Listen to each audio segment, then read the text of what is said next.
Shalom Chaverim, I'm Stephen Ben-Nun. You're watching Israeli News Live, and guys, very serious breaking stories here going on.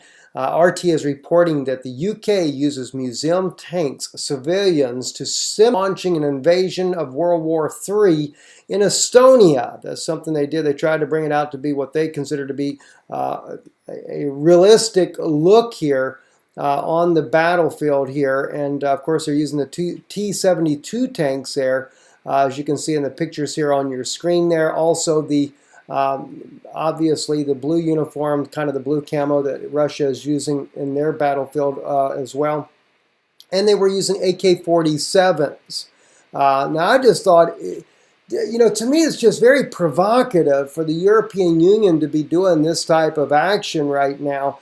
Just making it look like Russia is the most aggressive nation on planet Earth, when clearly President Putin has not been an aggressive nation. He's been falsely accused for a lot of things, but he's definitely not been an aggressive nation. But nonetheless, the Obama administration, the European Union, many of the NATO allies are trying to make it look as if he is the one that started the coup in Ukraine, that when Yanukovych was president. But yet it was Yanukovych that called President Putin to come and rescue him from an organized coup there that clearly had the hallmarks of the CIA all over it, with a bunch of neo-Nazi thugs that had been shipped into there in order to be able to overthrow the country the way that they did. Very, very sad indeed the way the events went there in Ukraine, and but it is what it is. Continuing on, I'd like to take you to Russian Insider here. Russian Insider, despite rapprochement, Turkey-Russia relations remain uneasy over Syria. We've seen several different articles that have come out where Putin, after having the phone call with President Erdogan, seemingly he backed down from his rhetoric against President Bashar al-Assad over Syria. But one must wonder whether or not it is really genuine to begin with. So the Russian Insider decided to take the story a little deeper, and they write in here, while a year has passed since Turkey shot down a Russian jet in Syria, and while a few months have passed since the beginning of the rapprochement between both countries that includes cooperation in Syria and cooperation in the field of energy, and bilateral ties remain uneasy, a situation that largely owes its existence to the still lingering disagreement over Syria, particularly the future of Assad and the dual role of Turkey happens to be playing there. On the one hand, it has set up its own troops to supposedly fight the Islamic State, which we know is a bunch of hogwash. All they've done is gone in there and killed Kurds off. And anyone that is actually a supporter of President Bashar al-Assad. It is clearly a spectacle, at the very least, in my opinion, there. They have no regards whatsoever for President Assad, and yet President Putin has been backing President Bashar al-Assad there. And what can you expect? What can you expect? It says, as much as while Turkey readily respects Syria's territorial integrity, it has still created a safe zone inside Syria in the name of creating a shield against the Islamic State incursions into Turkey, and is pushing to bring more of the Syrian territory under its direct control. So there is no respect of sovereignty. It is clearly in the interest of NATO, I might add. It is clearly against the wishes of President Bashar al-Assad, who has called the Turkish presence in his country an invasion. And I'm just wondering when President Putin is going to do something about this. I would oust him. I wouldn't even put up with it. I would just oust him completely out of the country. Another very serious article that I got here on Zero Hedge, written by Tyler Durden here. This really blew me away, especially when you look at this from a video format. This is smuggling immigrants into Europe on an industrial scale. According to Tyler here, he writes in here, for 2 months using maritimetraffic.com, we have been monitoring the movements of ships owned by a couple of NGOs, and using the data from data.unhcr.org, we have kept track of the daily arrivals of African immigrants in Italy. it turned out we were witness of a big scam in an illegal human traffic operation. Now, they have kind of, Tyler and the group there that put the video together, they kind of put this to where you can see it and moving like in fast time. And I want you to really be able to see this here, what they have done. Awesome job here. They've sped up the imagery here so that you can see this a little bit better. And let me just kind of turn the volume down a little bit on this right here. And as you can see that on your screen, it's just amazing. It's back and forth, back and forth. Ships are meeting a bunch of smaller boats down there just off of the coast there of northern Africa. They go down and then they go back and forth, back and forth, back and forth. And it is a trafficking situation.